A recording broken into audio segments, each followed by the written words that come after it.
Hey, everybody. I often get asked on my guide wrap videos about how I put my guides on without tape or bands. I use a glue stick, and then I have a Bunsen burner here, or not a Bunsen burner, but just an alcohol burner.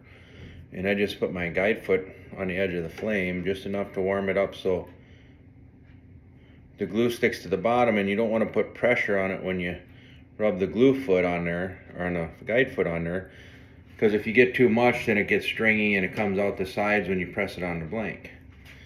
And if you do that, then the thread doesn't lay right, and you can get rid of it with just a little heat on the blank, but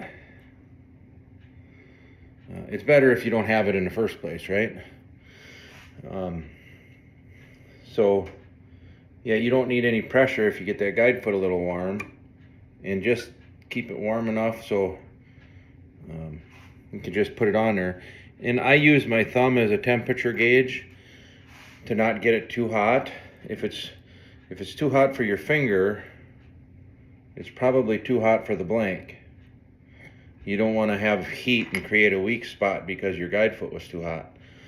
But just warm enough so it just rubs a little glue on the bottom, and then just kind of press it onto the blank. And that's kind of all I do. That one might be a touch hot. I left that on there a little long. So you just let it cool off. There's a little glue on there, and then once it kind of heats up enough,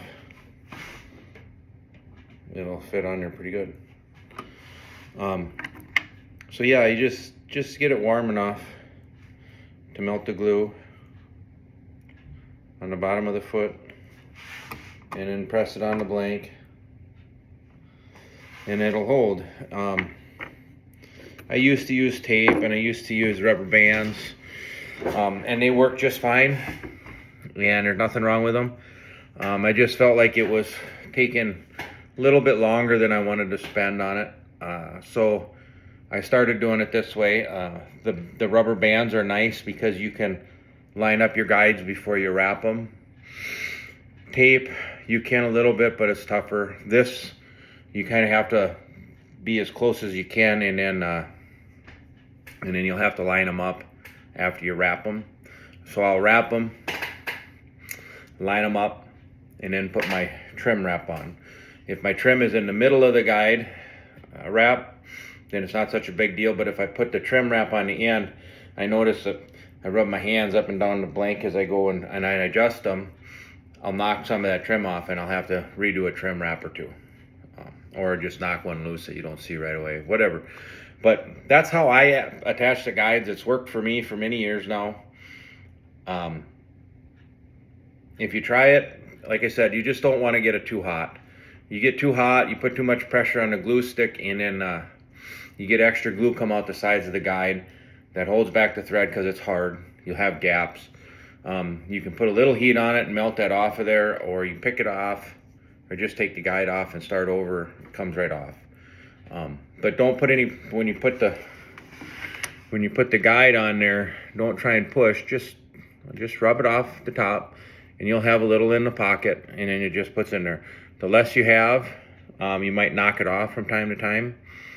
You have to put it back on, but it's easier to, pop loose a little bit to line them up if you have to line them up after the fact. So like I said, I've been asked this quite a few times how I hold it on, and I'm sure I'll be asked again, and that's fine. But that's how I hold the guides on. That's what's worked for me.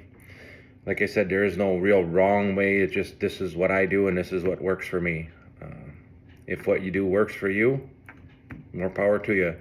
If you want to try something different, or you're looking for a easier or faster or a different way, I'm not going to say it's easier or faster. It's what works for me. So thanks for watching. Like, comment, subscribe, follow, whatever, please. Thank you.